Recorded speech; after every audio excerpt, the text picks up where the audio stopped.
Después de muchos años de estudio y meditación, bueno, he estudiado todas las religiones y finalmente pues me centré en la Biblia, que es el libro sagrado del, digamos, del cristianismo, ¿no?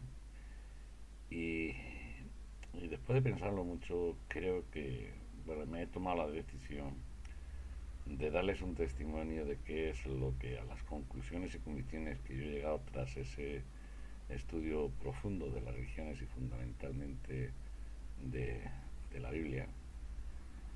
Y sí, y lo voy a hacer.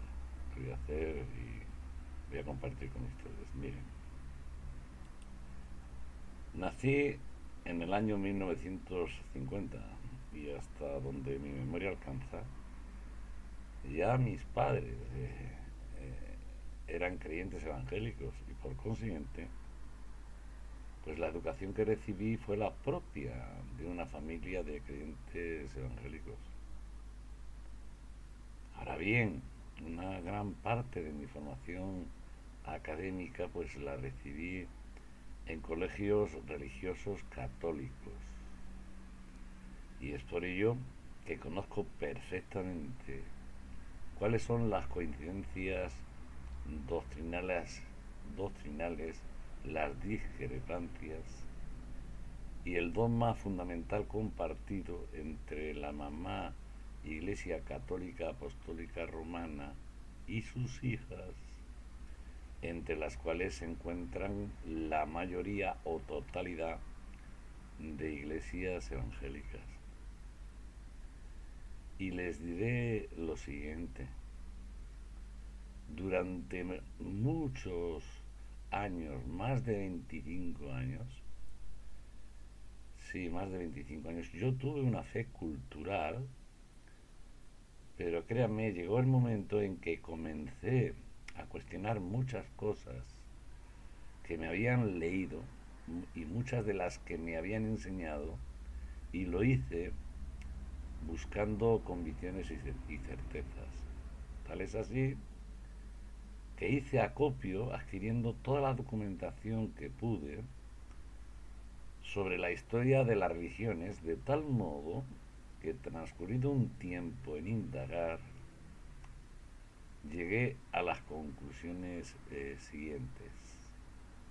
Primera, que sin excepción, que sin excepción, todas las religiones han sido creadas por los hombres. Y la segunda conclusión a la que llegué es que de todos los libros considerados como sagrados por las diferentes religiones, sí, de las diferentes religiones, singularmente es la Biblia y fundamentalmente en el Nuevo Testamento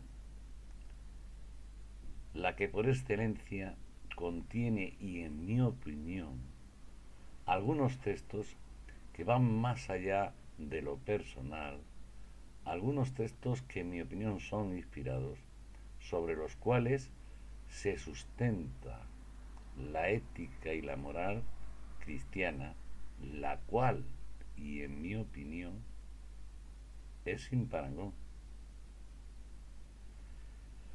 Así que dicho esto, pues como decirles que aunque actualmente no estoy adscrito a ninguna religión,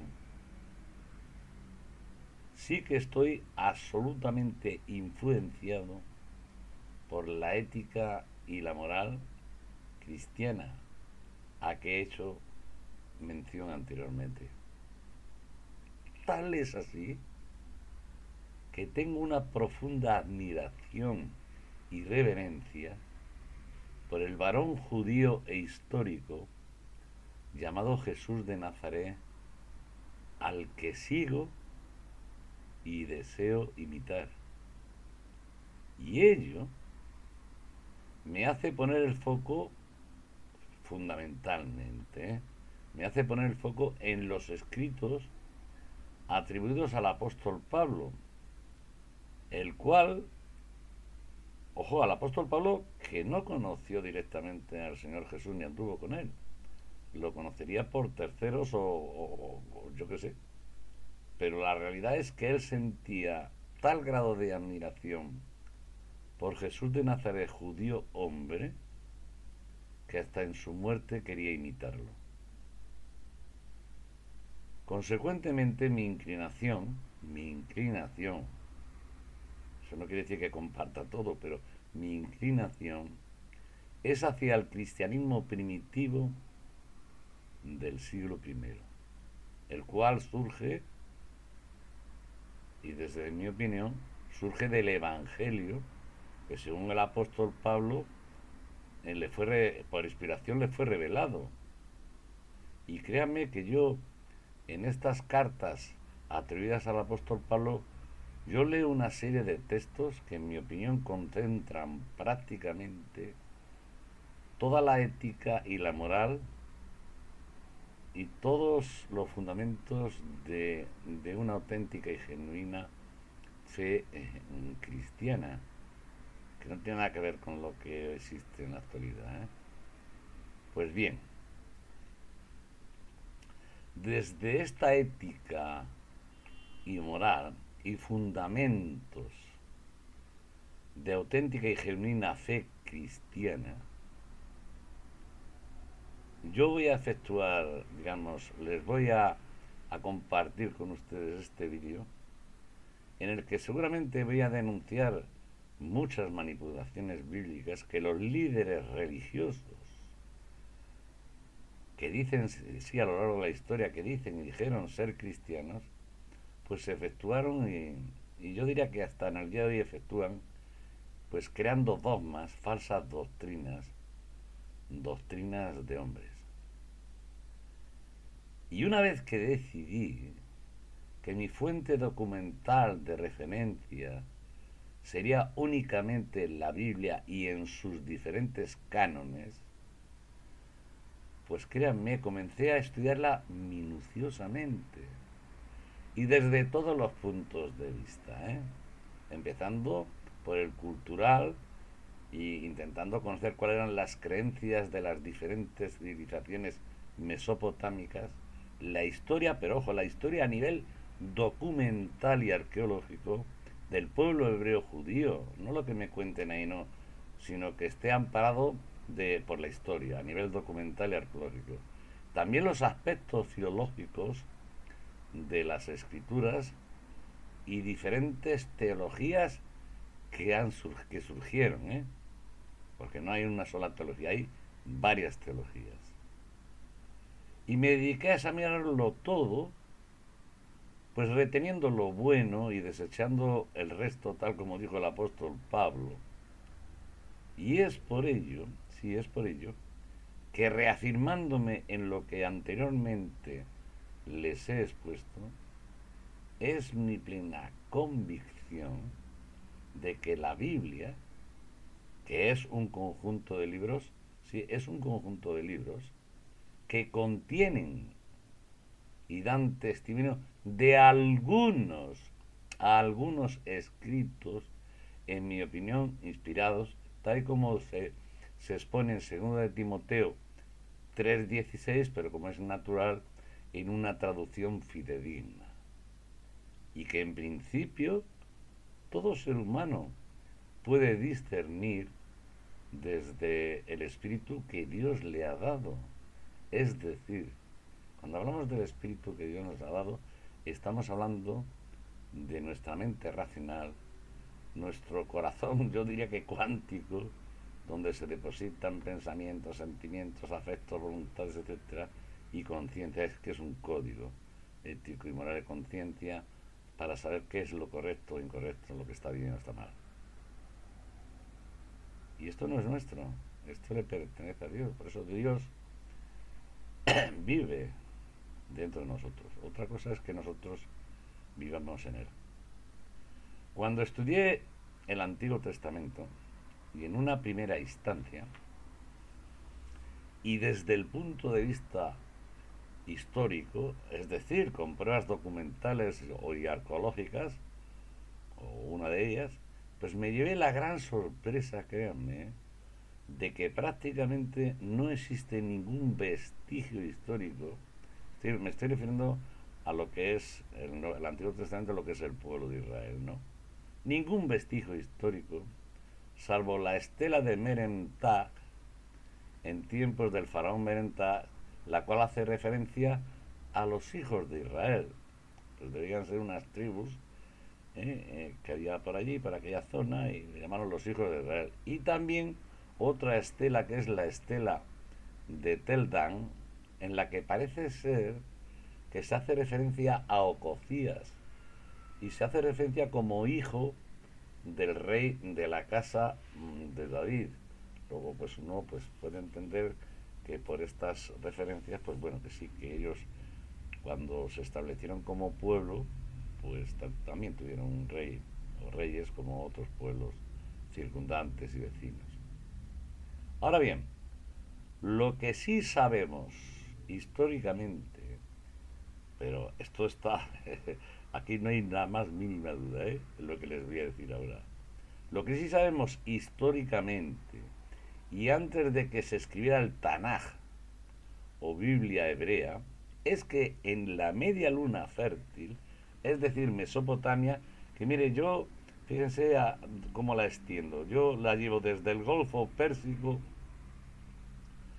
hasta el delta del Nilo. Igual me estoy exagerando, pero yo la llevo ahí. Pues existieron, y cronológicamente,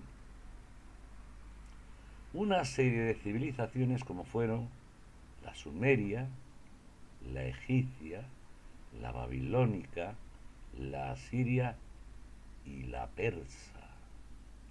Luego ya después vinieron, pues bueno, otras vinieron la macedónica y bueno, finalmente Roma. Bueno, pero me quiero centrar aquí, digamos, en la parte más antigua. Y luego una que no se menciona nunca, que nadie la tiene en cuenta, que es la cultura fenicia, la cual está en la zona de Canaán. Y miren, hoy sabemos que en una ciudad llamada Ugarit, que está en Siria, muy cerca del Líbano, sí, próxima y al norte del Líbano, pues se han encontrado suficientes pruebas documentales y arqueológicas, en este caso más bien arqueológicas, por las que podemos asegurar que el pueblo cananeo, en su conjunto, y hubiera unas tribus, otras en otras ciudades, estado, reinados diferentes, lo que fuera, era todo el pueblo cananeo, era un pueblo absolutamente politeísta, donde su dios supremo era llamado El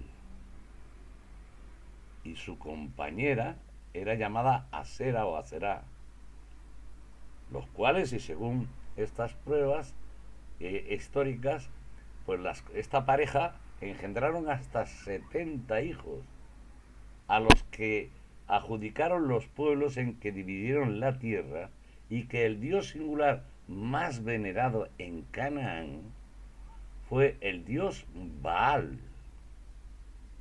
Sí, sí. Este pueblo de Israel también adoró a este dios, en muchas ocasiones, pero ya verán. Aunque históricamente no existe ninguna prueba, no hay una prueba histórica, es posible, es posible que al sur de Canaán y próximo a las zonas desérticas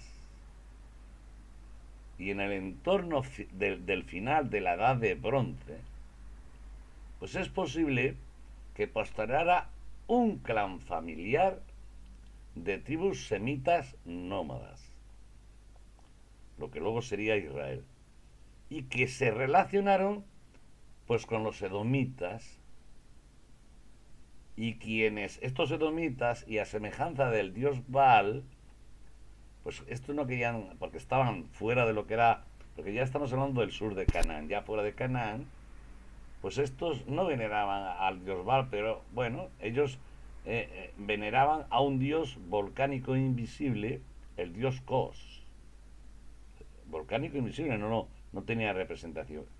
y que en mi opinión, creo que presumiblemente y siglos después, los escritores del Tanakh llamaron YHWH, es decir, el Jehová o Yahweh, como lo conocemos en el día de hoy. Y es probable que este clan familiar de tribus semitas nómadas, es decir, Israel, pues seguramente en un momento determinado decidieron, si estoy hablando del final de la Edad de Bronce, decidieron dejar la vida nómada, procediendo a conquistar algunas ciudades-estado de Canaán. Y según expone el Tanakh, lo hicieron con tal violencia que criminalmente llegaron e incluso a exterminar a todos los habitantes de las ciudades-estado que estaban conquistando. Sí, este clan familiar, este Israel. Históricamente, esto no lo digo yo, es la historia, es una realidad incontestable. La zona de Canaán era una zona, desde el punto de vista histórico, anodina e irrelevante, y estando siempre y en diferentes fases de la historia, pues sometidas a civilizaciones como la egipcia, la asiria, la persa, etcétera. Así que, y por no extenderme e ir a lo fundamental, me voy a situar en el tiempo en el que el reino de Judá fue sometido por el imperio babilónico, los cuales que le destruyeron el templo de Jerusalén y exiliaron a los principales, a las personas más relevantes e influyentes, las cuales permanecieron en Babilonia exiliados durante un periodo de 70 años. Y les diré lo siguiente. Y esto, yo lo que estoy hablando aquí no me lo estoy inventando. Aquí ya estoy hablando hay pruebas documentales históricas de que atestiguan la veracidad de lo que yo les estoy diciendo.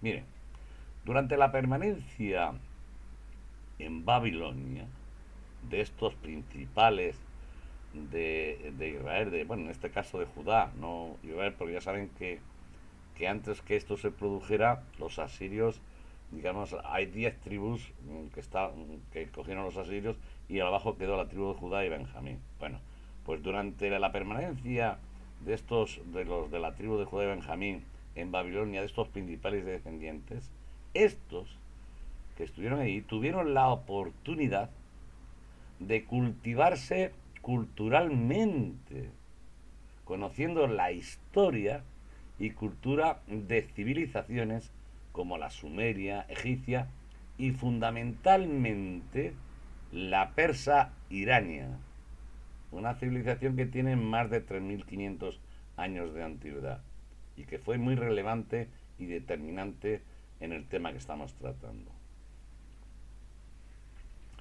Como anteriormente les dije, los israelitas fueron, y al igual, en este caso, estamos hablando, eran los israelitas antes de que ocurriera, de que se separaran las tribus. Todos los israelitas en Canaán fueron, y al igual que el resto de los cananeos, un pueblo politeísta, donde su Dios altísimo, supremo, es decir, el Elión, fue el Dios El.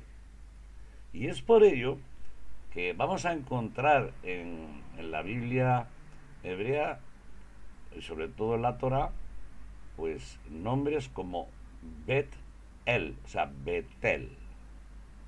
Bet-El, casa de Dios.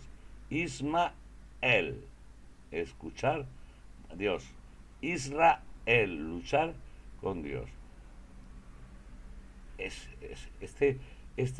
Esta palabra el que, digamos, estas letras el, esta palabra el, se está referida al Altísimo, al Dios Altísimo y Supremo del panteón cananeo, que es el Dios El, que tenía una compañera, como les he dicho anteriormente, que era Asera o Asera. Y este Dios El adjudicó un Dios singular, semejante al Dios Baal, que parece ser que fue este YHWH, esto lo podemos leer en Deuteronomio 32, 8, 9, sí le adjudicó este pueblo de Israel a este Dios, un hijo de él. De él y de Aserá. I-A-Y-H-U-W-H. Que conocemos hoy en día como Jehová. Y lean Deuteronomio 32, 8, 9, que es muy claro. Por consiguiente, y siendo este Jehová o Yahvé, pues el Dios singular del pueblo de Israel, es un Dios singular de este pueblo, del pueblo de Israel. Y si ustedes leen el Antiguo Testamento, ustedes van a ver clarísimamente, además es que no se cortan, que es que lo exponen con toda claridad, que este Dios singular del pueblo de Israel, no estamos hablando de un Dios universal, estamos hablando de un Dios en minúscula.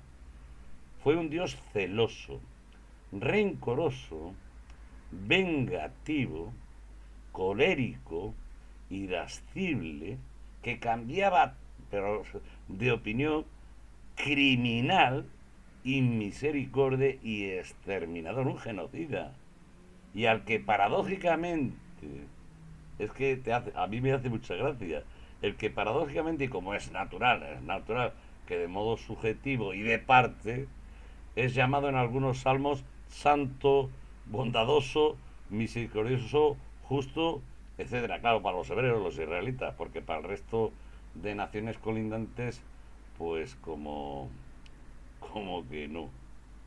Y no se extrañen, yo no sé si luego se lo pondré, pero este Dios singular del pueblo de Israel, el Señor Jesús de Nazaret, judío hombre, se encargó, vamos, le costó hasta la vida. Si es que le llegó a decir a los judíos, ustedes sois de vuestro padre el diablo.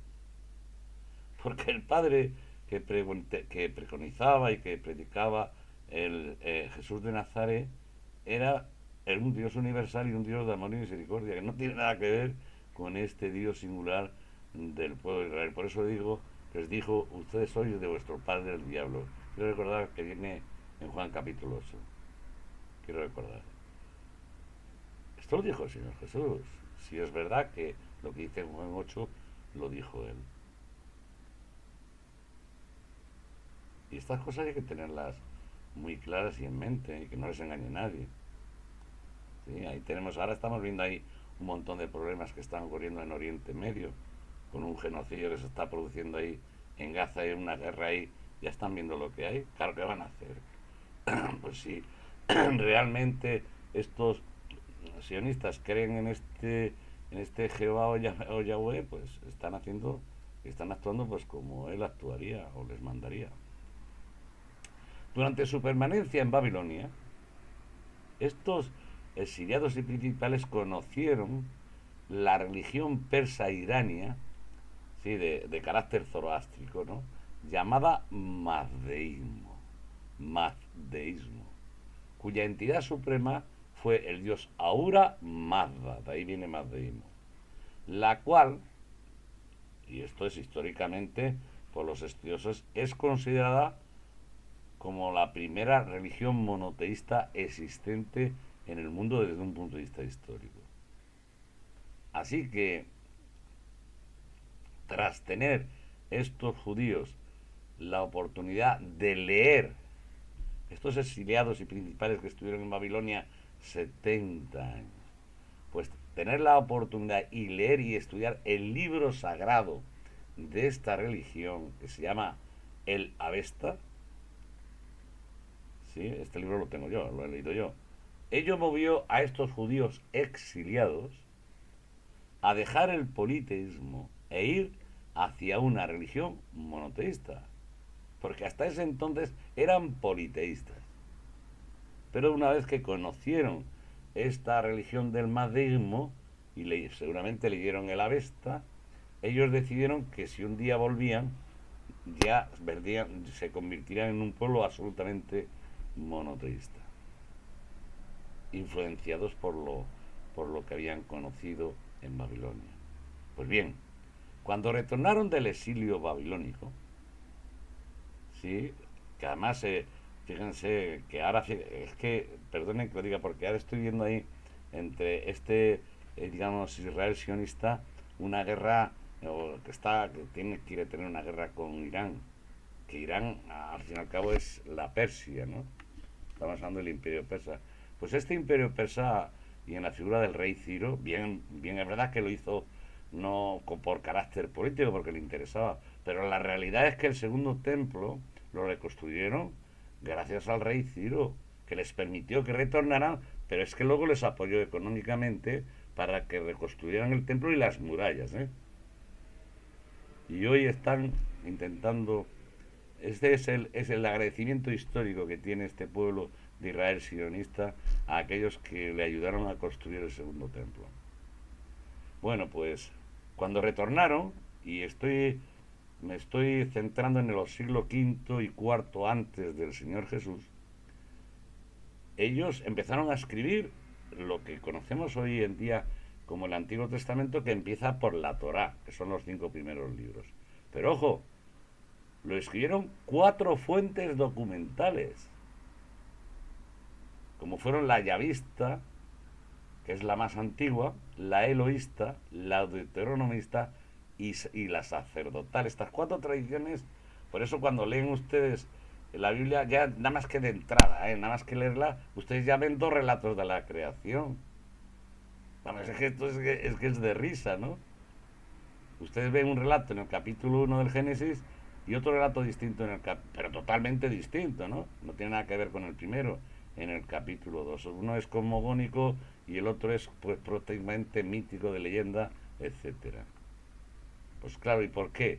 Pues porque el primer capítulo lo escribe una escuela o una fuente documental, pues seguramente no sé si fue la sacerdotal o la eloísta, y el segundo relato lo escribió la llavista. Así de simple. ¿Y cómo se informaron estas tradiciones o fuentes documentales? Pues recogiendo toda la tradición oral del pueblo de Israel. Era, ojo, que ahí sabían leer dosios de la guitarra, ¿eh? Que era un pueblo desde el punto de vista bastante inculto, ¿no? Bueno, pues ellos recogieron toda la tradición del pueblo de Israel y toda la documentación histórica que parece ser que apareció en tiempos del rey Josías, apareció algún fragmento de Deuteronomio o algo parecido, pero vamos, prácticamente todo por tradición oral. Y de este modo ellos procedieron a crear la Biblia hebrea, lo que conocemos como el Tanaj, comenzando por la Torá. ¿Y cómo lo hicieron? Pues reescribiendo. Ellos reescribieron mitos sumerios de la creación que conocieron cuando estuvieron ahí en Babilonia, ¿no? Por ejemplo, el diluvio no es otra cosa que el poema épico de Gilgamesh, que creo que está en el Museo Británico hoy en día, y lo puede ver la gente, ¿no? Y está en tablillas de arcilla y en escritura cuneiforme. Y luego las leyes sanitarias y sociales, pues ellos lo reescribieron como, pues inspirándose en el código de Hammurabi. Y la organización sacerdotal que establecieron, probablemente yo creo que se inspiraron en el sacerdocio egipcio. Y luego esta parte que les voy a hablar, en lo que es el judaísmo, los principios fundamentales del judaísmo vienen justamente de los principios fundamentales del mazdeísmo, como fueron la dualidad del bien y del mal. En el mazdeísmo, pues el bien lo representaba el Dios Supremo, que era Ahura Mazda. Y el espíritu maligno, digamos, de oscuridad, mentiroso, Angra Mainyu, ese era el espíritu maligno. Pues lo que sería lo que luego en la teología y en la escritura, digamos, en el Antiguo Testamento, pues conocemos como la figura de Satanás, ¿no? No Satán, porque Satán quiere decir adversario. La palabra Satanás, ¿no? Como un espíritu, no como un concepto, porque Satán era un sustantivo que se utilizaba mucho los judíos como para decir que era uno que siempre se estaba poniendo, creando problemas. O sea, que Satán podía ser cualquiera, no. Aparece la figura de Satanás. Bueno, pues esta dualidad del bien y el mal forma parte de los principios fundamentales de esta religión que se va a crear, que es el judaísmo. Pero ojo, no. Seguimos. Otro principio fundamental que ellos reescriben y lo adaptan es la angelología y demonología. En el Israel anterior, el pueblo judío anterior al exilio babilónico, ellos nunca hablaban, ellos cuando hablaban de ángel, la palabra ángel sí que la conocían, pero no tenían una jerarquía angelical. Pero a partir ya cuando empieza el judaísmo sí. ¿Por qué? Porque aprenden de esta, digamos, de esta religión del madeísmo, de que hay ángeles, arcángeles, y luego los judíos ya añaden serafines, querubines, fin, y dijeron, bueno, no vamos a quedar aquí, vamos a añadir más. Y luego la demonología, estos espíritus malignos, principados, potestades, gobernadores de las tinieblas, etcétera. ¿De dónde viene esto? Pues viene del madeísmo, la primera religión monoteísta, según los estudiosos, existente en el mundo. Y que la conocieron cuando estuvieron en Babilonia. Pero seguimos, ¿eh? Otro principio de fundamental en, en el judaísmo es la resurrección, digamos, de los muertos. La resurrección de los muertos, ¿eh? Pero, ojo, en cuerpos físicos originales, que es como ellos creían, ¿no? La resurrección de los muertos. Bueno, pues ya en el judaísmo es un concepto que tenemos ahí dentro de lo que es el judaísmo. Y luego, aquí sí que hay alguna diferencia, porque en el judaísmo hablan de un reinado temporal terrenal. Es decir, una fase de la historia en la que el Redentor o Salvador viene aquí y reina aquí en la tierra. Esto, ahí hay alguna pequeña diferencia, y no es exactamente igual que en el madeísmo. Pero sí, en el madeísmo tenía un Salvador, que era el nombre, a ver si me acuerdo, espera, no lo tengo apuntado aquí, Sosyan, ¿eh? Que fue enviado por el Dios Supremo a Uramada, y era este Redentor era el que iba a resucitar, digamos, a los muertos, y iba a establecer un reinado, digamos, perfecto y eterno aquí. Bueno, por eso le digo que hay algún cambio aquí. Pero bueno, pero se basan en esto, en el judaísmo, y lo reescriben ellos a su modo. Luego está el concepto del juicio final, que también lo reescriben, y por ir un poco ya no extenderme mucho, los conceptos que vienen de paraíso e infierno, ¿de dónde vienen? Vienen del madeísmo. Así que así es como surgió esta religión que conocemos hoy en día como el judaísmo, y esto deben de tenerlo ustedes en cuenta. Y miren, al estudiar el Nuevo Testamento, también me encontré con varias y diferentes tradiciones o fuentes documentales, como fueron la judeo-mesiánica, la paulina, que podríamos decir cristiana, y la joánica griega neoplatónica. Así es como la describo yo. Y tras mucho estudio, tomé la decisión, sí, yo tenía que elegir entre estas diferentes tradiciones con cuál de ellas me quedo, porque no me voy a quedar con las tres. Alguna me tiene que convencer más que las otras, ¿no? Bueno, pues tras mucho estudio, tomé la decisión de que la parte troncal y para mí sería la Paulina cristiana, es decir, los escritos atribuidos al apóstol Pablo. De tal modo que todos aquellos escritos o textos que contradijeran a lo especificado en los escritos del apóstol Pablo, pues deberían de quedar para mí ipso facto invalidados. O sea, me da igual venga los evangelios, la carta, la que sea. Si ustedes estáis diciendo algo que no concuerda con lo que dijo el evangelio, que le fue revelado según el apóstol Pablo, dice que le fue revelado directamente, pues si no coincide para mí, él decía anatema, bueno, pues para mí no tiene ningún valor. ¿Y por qué, digamos, tomé esta decisión? Pues voy a tratar de explicarme breve y claramente. Miren, la primera tradición fue la tradición judeo-mesiánica, sí, la de los apóstoles, los que estuvieron con el Señor Jesús, y luego su hermano Jacobo y tal. Eran judíos, ellos no abandonaron nunca el judaísmo. Aunque se reunían en las casas, ellos iban al templo en Jerusalén y oraban 3 veces. Pero eran seguidores, fueron discípulos del Señor Jesús, eran seguidores de Jesús de Nazaret, judío hombre, lo eran de sus enseñanzas y lo aceptaron como el Mesías. El Mesías, el Hijo de Dios, es decir, el Rey de Israel. Lo que pasa que su reinado, pues la forma de este Mesías, pues no coincidía mucho con los textos que había en el Antiguo Testamento. Porque ellos esperaban de que restaurara el reino de Israel y bueno, y a todos los que los romanos los echara de allí, y que hubiera un reinado de paz y justicia en aquel momento en la tierra. Pero bueno, pero ellos conceptuaron al Señor Jesús como el Mesías, que había venido pero que volvería y tal. Bueno, y les diré lo siguiente. De no haber surgido las otras tradiciones o fuentes documentales, como fueron la paulina cristiana y la joánica griega neoplatónica, pues probablemente, pues ahora dentro de lo que es el pueblo judío, pues seguirían siendo judíos y tan solo diferenciándose del resto de sus hermanos judíos en que además del Antiguo Testamento, es decir, el Taná, la Biblia hebrea, pues usarían el Evangelio original de Mateo, posiblemente en hebreo o arameo, el cual, ojo, atiendan esto, les voy a decir, y esto es histórico, el cual, y según los primeros ebionitas, bueno, vamos a ver, cuando tras la muerte surge la iglesia en Jerusalén, pero después de la destrucción del templo, bueno, pues los discípulos judeomesiánicos, hay, digamos, unos grupos, unos eran se llamaban nazarenos y otros ebionitas.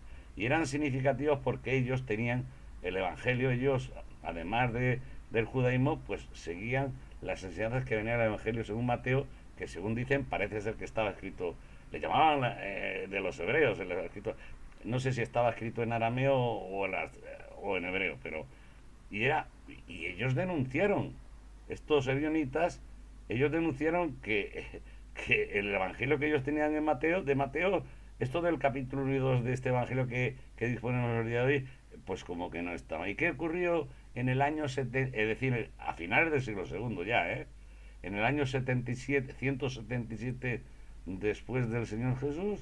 Pues que el padre posapostólico Irineo de León dijo, ah, que no creéis ustedes esto, pues os declaro herejes. Y los declaró herejes. Esto, y esto es histórico, esto no me lo estoy inventando yo. Y como no crees en lo que yo te digo a ti, el evangelio, tú tienes un evangelio de Mateo que, pues el mío tiene esto. Bueno, tú no quieres creer lo que tiene el mío, pues eres un hereje. Y le digo una cosa, realmente no habría cambiado prácticamente nada, puesto por cuanto que la cosmovisión judía, fíjese cómo sería en el día de hoy, seguiría siendo la misma. Estaría compuesta de judíos como algo especial y el resto gentiles o paganos. La segunda tradición que vemos en el Nuevo Testamento es la paulina cristiana, que no es otra cosa que el cristianismo asociado a las enseñanzas y doctrinas expuestas en los escritos atribuidos al apóstol Pablo, donde unos fueron escritos por él y otros probablemente escritos por sus colaboradores, pero bajo su autoridad seguramente y dirección. Como les dije anteriormente, tomé la decisión de que para mí la parte troncal sería la paulina cristiana, porque el apóstol Pablo fue el único apóstol que él dijo, lo dijo él, que el evangelio anunciado por él le dijo que no era según hombres, pues él no lo recibió ni lo aprendió de hombre alguno, sino que lo recibió y lo aprendió por revelación de Jesús, el Mesías. Esto lo dice en Gálatas 1, versículos 11 y 12. Y otro aspecto, y para mí fundamental, es que prácticamente el apóstol Pablo, y en tiempo real, pues no solo predicó el Evangelio que según él recibió por revelación directa de Jesús el Mesías, y dice que sentado a la diestra de Dios, sino que lo dejó plasmado en sus escritos, los cuales, y junto con la epístola de Santiago, son los primeros y más antiguos del Nuevo Testamento. Así que en base a lo anteriormente expuesto, creo que es evidente que mi referente en el Nuevo Testamento es el Evangelio revelado al apóstol Pablo y por consiguiente todo evangelio diferente sea anatema. Lo anuncie un ángel, Mateo, Marcos, Lucas, Juan, Santiago, Pedro o Judas, en cumplimiento de lo que dice Gálatas 1, versículos 8 al 9. el apóstol Pablo, y al igual que los judíos mesiánicos, sí, ellos que creían, por lo natural, lo que tiene que ver con las leyes naturales establecidas por Dios, ellos creían en Jesús como hijo de Dios, el Mesías, engendrado, hijo de Dios, el Mesías, engendrado biológicamente del esperma, si espermatos es la palabra en griego, del esperma de David, según Lacan, es decir, pues como todo el mundo, de un padre biológico descendiente, no como, bueno, que en este caso él de un padre biológico descendiente de la casa de David. Dicho como todo el mundo, pues que viene biológicamente del esperma, que fecunda el óvulo de una mujer, claro, esto es así, esa es la ley natural.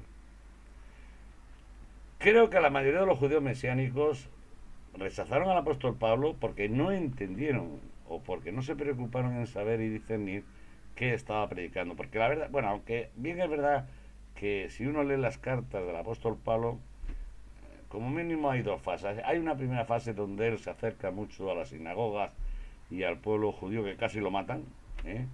y escribe una serie de cosas que seguramente, yo no sé si luego, pasado el tiempo, se arrepentiría de haberlas escrito. Y luego una segunda parte que es cuando ya él habla del misterio de la Iglesia de Dios y el Señor Jesús. A partir de que la palabra Iglesia de Dios aparece, es otra parte, otra teología totalmente distinta por parte del apóstol Pablo. Entiéndanlo. No, yo me podría extender aquí y dar datos, pero si a nada que ustedes lean van a ver esto que les acabo de decir. Pues estos judíos no aceptaron lo que el apóstol Pablo, porque no aceptaban que rompiera la conmovisión judía. Es decir, esto, como la conmovisión judía, conmovisión era, mira, aquí estamos nosotros que somos los importantes, los hijos de Dios, que somos los judíos. Y el resto son gentiles. Claro, pero el apóstol Pablo lo rompió y dijo, que esto no es así. Esta no es la voluntad de Dios Altísimo, Todopoderoso, de Dios nuestro Padre, el Padre de amor y misericordia. No, no. Eso de que, ¿cómo que va a estar compuesta? No, mire usted. El mundo, en el mundo van a encontrar ustedes, por un lado, los judíos, por un lado, a los gentiles, pero por otro lado encontrarán ustedes a la iglesia de Dios, donde ya no habrá ni judío ni griego, ni esclavo ni libre, ni varón ni mujer, porque todos serían y serán uno en el Mesías, Jesús. Gálatas 3:28. Claro, es que ahí el apóstol Pablo ya rompe totalmente el tema. Ojo, esta expresión, la iglesia de Dios, solamente aparece en los textos atribuidos al apóstol Pablo, ¿eh? Ya no lo van a encontrar ni en los evangelios, ni en las cartas joánicas, ¿no? Ni en ni en el evangelio de Juan, primera, segunda. Nada, olvídense. Esta palabra iglesia de Dios solamente la van a encontrar en los textos atribuidos al apóstol Pablo, en el cristianismo primitivo del siglo I. Y luego vino la tradición joánica griega neoplatónica, que es el cristianismo griego neoplatónico, que estaba asociado a qué? Pues a las enseñanzas y doctrinas que están expuestas en los escritos atribuidos al apóstol Juan. El apóstol Juan en realidad ahí no escribió nada, ¿no? O sea, que eso, pues igual que cuando dicen Mateo, que Mateo no escribía, no, son escuelas que se dedicaron a escribir esto. Miren, la tradición atribuye la autoría del Evangelio al apóstol Juan. Pero hay que decir que este Evangelio, objetivamente, presenta numerosas controversias por su estructura, la cual es significativamente deslavazada, con diferentes estilos gramaticales, incoherencia entre relatos, cierto docetismo y tendencia gnóstica, decía, hacia lo mistérico, mezclada con la filosofía griega neoplatónica pagana de la persistencia de almas, espíritu. Por consiguiente, lo verosímil es que estos escritos joánicos fueron escritos en el tiempo y por diferentes autores pertenecientes a una comunidad que pudiera ser probable surgiera entre los primeros discípulos, yo no digo que no, discípulos del apóstol Juan en Éfeso. Pudiera ser que el apóstol Juan, pudiera ser, y ante el panorama que tenía por delante, viendo cómo numerosos judeomesiánicos retornaban al judaísmo y otros se constituían en una especie de secta, dando mayor preponderancia a Juan el Bautista que a Jesús de Nazaret, pues, y los cristianos en la simulación y los culturalmente griegos, absorbiendo y asumiendo la filosofía griega de Platón, de la persistencia del alma, e inclinados a una tendencia gnóstica hacia lo místico, hacia lo mistérico, y puede ser probable que esto forzó al apóstol Juan a tener que poner orden, exponiendo una serie de enseñanzas que posteriormente la comunidad que probablemente se creó en torno a él, pues la verdad es que no supo transmitir en el sentido y espíritu en que presumiblemente Juan las expresó. Es probable que el apóstol Juan utilizara el término logos por ser muy significativo tanto para griegos como para judíos, este término. Sí, porque el término logos resumía la razón detrás de la creación, el grandioso poder y sabiduría infinita capaz de crear todo lo existente. Y yo les digo una cosa, el apóstol Juan, y desde el pensamiento hebreo judío, ¿eh? Pues lo que hizo fue encarnar o personificar el logos en Jesús. Logos significa la palabra, ¿sí? La palabra, poder, sabiduría de Dios.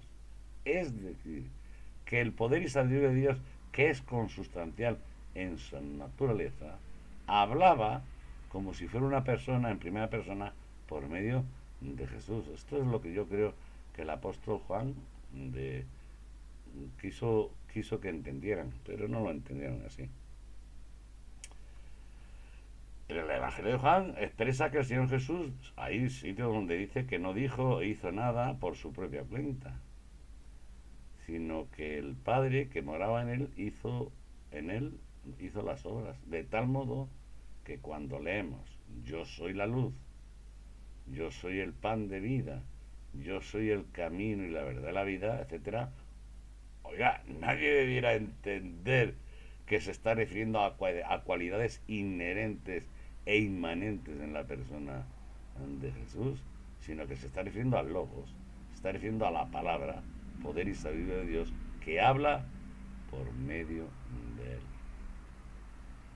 Repito, la comunidad que se creó en torno a él, y muchos años después, no supo o no quiso transmitir estas enseñanzas en el sentido y espíritu en que Juan las expresó, dando lugar al rechazo de Jesús el Mesías para trasnegar la encarnación o personificación del Logos, la palabra, poder y sabiduría de Dios en él, e inspirados en las doctrinas filosóficas de Filón, Justino, Orígenes, Tertuliano, sí, Tertuliano, etcétera, cambiaron a Jesús de Nazaret por el Cristo grecorromano divino, engendrado biológicamente conforme a la tradición mitológica de la unión sexual del Dios Supremo y una mujer virgen, y la hipóstasis por la que la palabra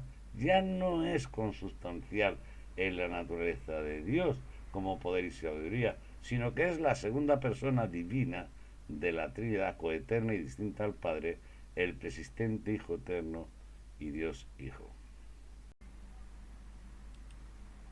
Dicho esto, pues volverá a significar que no estoy adscrito a ninguna religión existente por ser estas creadas y fundadas por hombres, y por consiguiente pues no comparto las diferentes teologías, dogmas, doctrinas, liturgia, etcétera. Ahora bien, también significa que aunque no estoy adscrito a ninguna de ellas, ni comparto las diferentes teologías, dogmas, doctrinas, liturgias, etcétera, pues yo creo, sí, ¿verdad? Creo firmemente en el poder absoluto en sabiduría suprema, es decir, en Dios, porque para mí el concepto de Dios es este, poder absoluto en sabiduría suprema. Y siendo mi referente y ejemplo a imitar, un hombre judío llamado Jesús de Nazaret, el cual es diametralmente distinto al mitológico Cristo grecorromano, que es objeto de adoración por parte de esta cristiandad grecorromana. Y para concluir, decirles de que si en el Nuevo Testamento queremos ver, entender dónde está el cristianismo primitivo, pues no les quepa la menor duda que el cristianismo primitivo está expuesto en los escritos atribuidos al apóstol Pablo, ahí donde aparece el concepto de lo que es la iglesia de Dios bueno, y el apóstol Pablo habla de cómo tiene que ser su organización, un montón de cosas. Que uno lo podrá compartir más o menos la teología paulina, ¿eh? Porque yo les diré, yo no comparto la teología paulina en tanto en cuanto que ya le digo que el cristianismo es lo mismo que le ocurrió al judaísmo. El judaísmo reescribe de una religión que es el mazdeísmo y el cristianismo, el apóstol Pablo, en cierto modo, en raíces judías, reescribe en base a esos principios que él hereda del judaísmo. O sea, que tengan en cuenta, digamos, entonces, toda la teología que el apóstol Pablo expone en sus escritos, ¿la creo yo firmemente? Ya le digo yo que no. Hay muchas partes de escritos del apóstol Pablo que son de carácter teológico y no los comparto. Ahora bien, aunque no los comparto, le digo una cosa, no me crea un problema. Fíjese, la teología del apóstol Pablo, aunque yo me hable de la resurrección de los muertos, todo el tema del juicio, del reinado temporal aquí, digamos, en la tierra, el juicio final, el tribunal del Señor Jesús, en fin, todo este tipo de cosas que él va poniendo que son de carácter teológico, aunque yo muchas cosas no las comparta, a mí no me hacen daño. Quiero decir que vamos, que tampoco me molesta bueno, no me molesta, yo soy muy respetuoso y cada uno que crea, digamos, lo que quiera. Pero yo les voy a significar aquí, para mí, lo importante.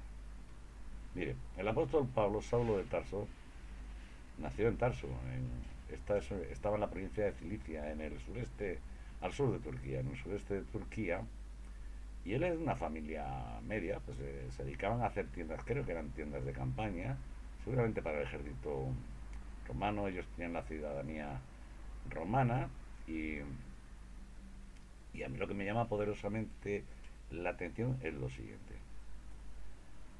¿Eh? Cómo este hombre, estamos hablando del siglo I, es decir, el apóstol Pablo empezó, digamos que no conocía al Señor Jesús ni anduvo con él, sino, vuelvo a repetir, por inspiración, visión o lo que fuera, él empieza a predicar el Evangelio pues unos 15 años después y bueno, y muere pues tendría pues a la altura del año 60 y tantos, es cuando lo ajustician y tal, según se relata en el libro descriptivo de los Hechos de los Apóstoles y todo esto.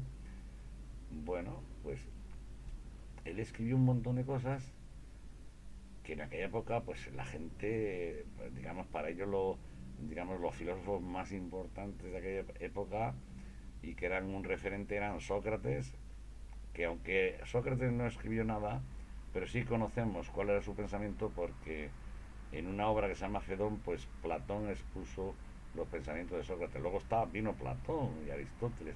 Esto eran para ellos eran los filósofos más grandes del mundo. Bien, pues el apóstol Pablo, en las cartas del apóstol Pablo hay una serie de escritos que tienen una altura, una profundidad. Sí, altura porque son escritos que te llevan directamente hacia arriba. Es que te llevan hacia arriba, de verdad. Y profundidad porque a la vez retrospectivamente te llevan hacia adentro para que tú hagas una reflexión, un análisis grandísimo de cuál es tu situación. Sí, sí, luego escritos son multiformes. O sea, y lo digo yo por experiencia porque hay textos que escribió el apóstol Pablo que yo los he leído un día y me han dicho una cosa, me han mandado una enseñanza determinada, ¿no? Pero es que ese mismo texto lo he leído yo, pues 15 o 20 días después, y me ha dicho otra cosa. Y cuando yo, digamos, meditaba sobre ello, digo, bueno, si hace 15 días me dijo esto, ya me está diciendo. Primero, yo me daba cuenta de que lo que me estaba diciendo no estaba en contra, sino me estaba enriqueciendo, me estaba agrandando el conocimiento. O sea, esa multiformidad que tienen estos textos, luego, sí, sí, luego que son textos atemporales, que decir, bueno, esto, si lo hubieran leído hace 5.000 años, tiene la misma validez que en el día de hoy, porque no están afectos, están fuera de órbita, de nada les puede afectar. Tienen valor, son atemporales, son eternos, son permanentes. Porque, y entonces yo, a partir de ahí, llegué a la conclusión de que estos textos, que yo los conozco prácticamente todos, atribuidos al apóstol Pablo, pues yo digo, el apóstol Pablo no pudo escribir esto nada más que por revelación, por inspiración divina. Esto no lo escribió un hombre porque grandes filósofos, como digo, como os he dicho, Sócrates, Platón y Aristóteles, que yo he leído muchas cosas de ellos, o sea, usted, por ejemplo, le hacen una pregunta, de la misma inteligencia artificial que hay le responde, ¿qué opinaba Sócrates sobre el amor? O Platón o Aristóteles. Usted le pregunta y además bueno, y leen las respuestas que le diga la inteligencia artificial y dice, ¿y esto es lo que pensaban estos grandes filósofos? Si usted lo comparan con el primer capítulo, en Primera de Corintios, capítulo 13, que ahí sí vamos, yo no he leído escritos que expresen de una manera más clara y más rotunda lo que es el amor en su carácter total. Pues esto no fueron capaces de escribir ni Sócrates, ni Platón, ni Aristóteles, los grandes filósofos. Y en base a eso, pues le digo que yo creo firmemente en que en el Nuevo Testamento, en estas cartas atribuidas al apóstol Pablo, hay algunos textos que para mí son inspirados y que son los que sustentan la ética y la moral cristiana, que es la que yo pretendo, es mi referente y pretendo, y vamos, de hecho yo es que ya no tengo libre albedrío, o sea, yo, digamos, a mí esta ética y moral condiciona totalmente, digamos, mi vida porque estoy convencido que es una palabra inspirada de Dios y que me lleva hacia arriba, me lleva hacia adentro y que me enriquece permanentemente y que es válida en todas las situaciones, digamos, de mi vida. Pero ¿qué ocurrió? Ocurrió que el apóstol Pablo, pues, desapareció y 30 años después, el cristianismo del siglo I, a partir de que el apóstol habla de la iglesia de Dios, donde ya no hay judío, ni griego, ni varón, ni hembra, ni esclavo, ni libre, ni mujer, ni varón, porque todos son un Señor. A partir de ese momento, que se constituye la iglesia de Dios, 30 años después, todas estas enseñanzas van al ostracismo. Y van al ostracismo porque a finales del siglo I, ya prácticamente en la Iglesia de Dios ya no quedaba nadie de origen de etnia judía.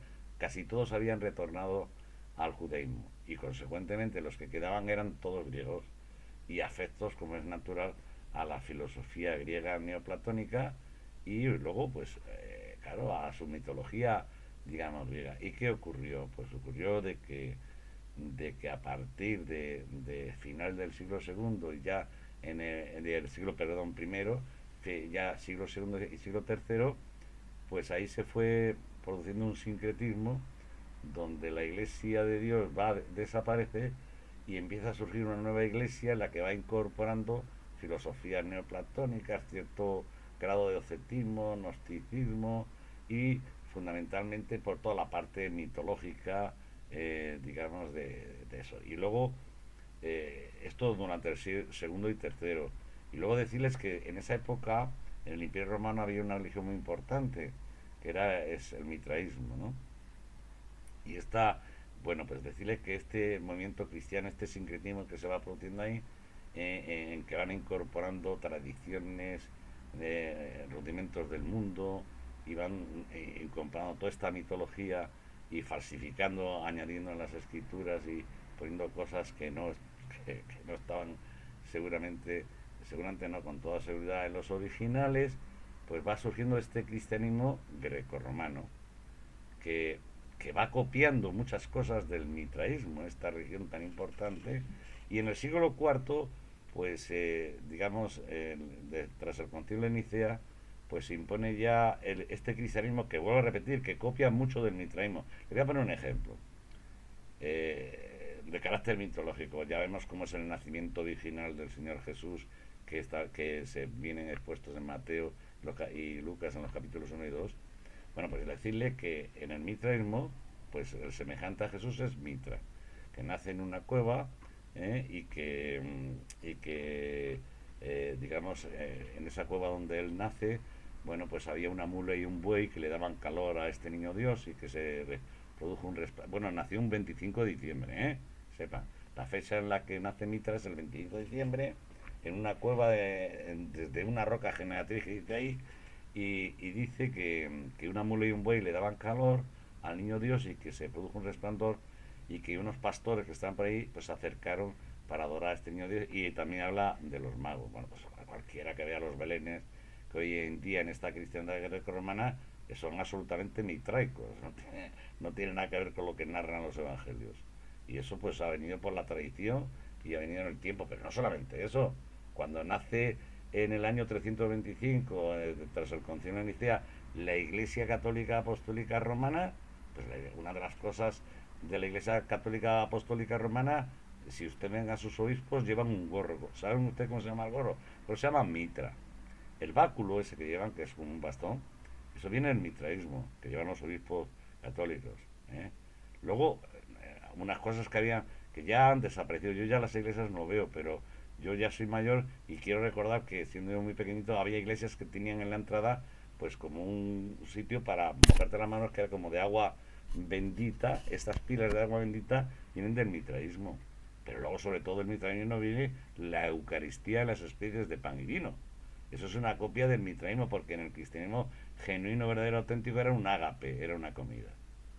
Esto lo copian del mitraísmo. Y de aquí viene lo que es nace la Iglesia Católica Apostólica Romana, que nace tras el concilio de Nicea, donde ahí establecen el dogma este famoso que ellos comparten de la Trinidad, es decir, una especie de, como el cancerbero de la mitología griega, como un dios con tres cabezas, es decir, un dios que son tres personas divinas, coeternas y distintas, pero que están dentro de él, como si fueran, ya le digo, como fuera un dios con tres cabezas, ¿no? Esto es el dogma fundamental, digamos, de esta cristiandad greco-romana, que lo tiene la mamá Iglesia Católica Apostólica Romana. ¿Y qué ocurrió? Pues que eh, pasado un tiempo cae el Imperio Romano y esta mamá Iglesia Católica Apostólica Romana tuvo hijas. Las primeras hijas fueron las iglesias ortodoxas. Bueno, la iglesia ortodoxa fue la bizantina. Luego, posteriormente en el tiempo, han nacido otras iglesias ortodoxas, como pues en la griega, la rusa, etcétera, ¿no? Bueno, pues en la Edad Moderna eh, vino lo que es, todos conocemos aquí, que es el tema de Lutero, que es una cuestión más bien política que teológica en historia, o sea que realmente, como uno ande ahí, pues uno ve cómo se montó el tema de Lutero. Pero es que a la par de Lutero, pues resulta de que Enrique VIII de Inglaterra, que tenía unos problemas con las señoras, con sus esposas y tal, pues decidió separarse de la mamá Iglesia Católica Apostólica Romana y apareció la Iglesia Anglicana.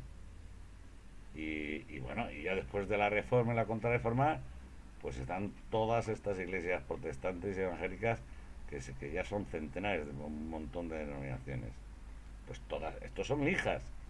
O sea, las ortodoxas, la luterana, anglicana, protestante y evangélica son hijas de la mamá Iglesia Católica Apostólica Romana. Pertenecen a la cristiandad grecorromana actual, de carácter, digamos, mitológico.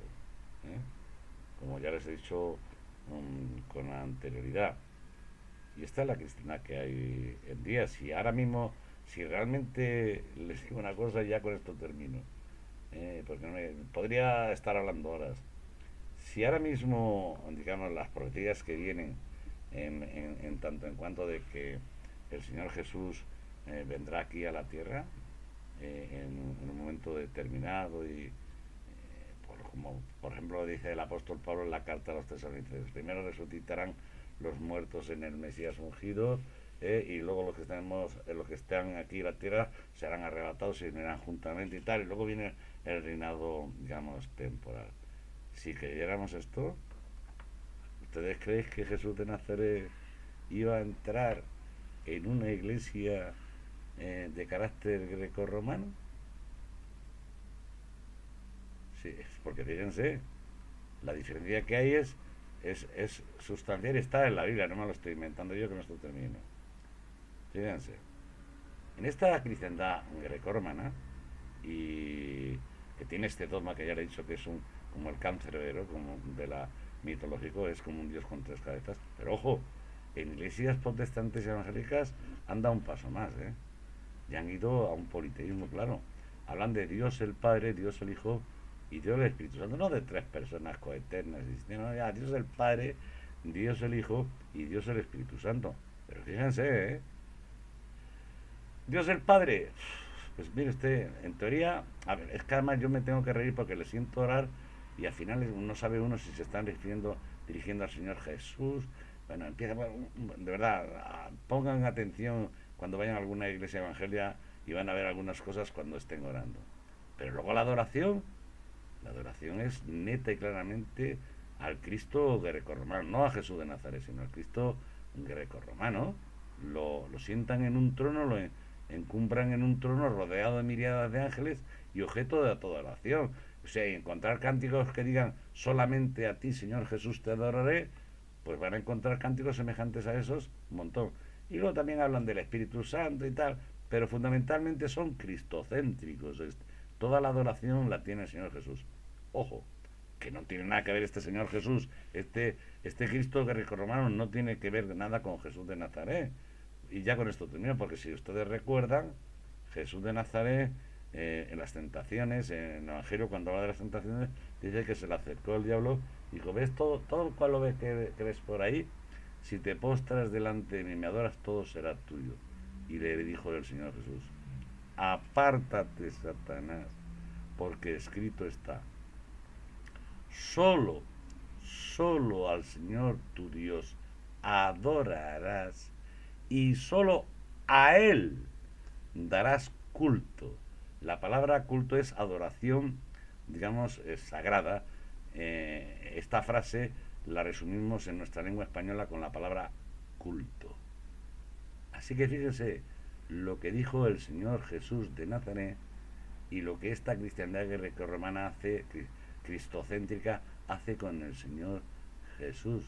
Por eso le digo que si el Señor Jesús viniera aquí, vamos, pues es que yo creo que estos de la cristiandad no sé lo que harían con él. Bueno, no iba a entrar ni de ninguna de las maneras porque no son seguidores de Jesús de Nazaret.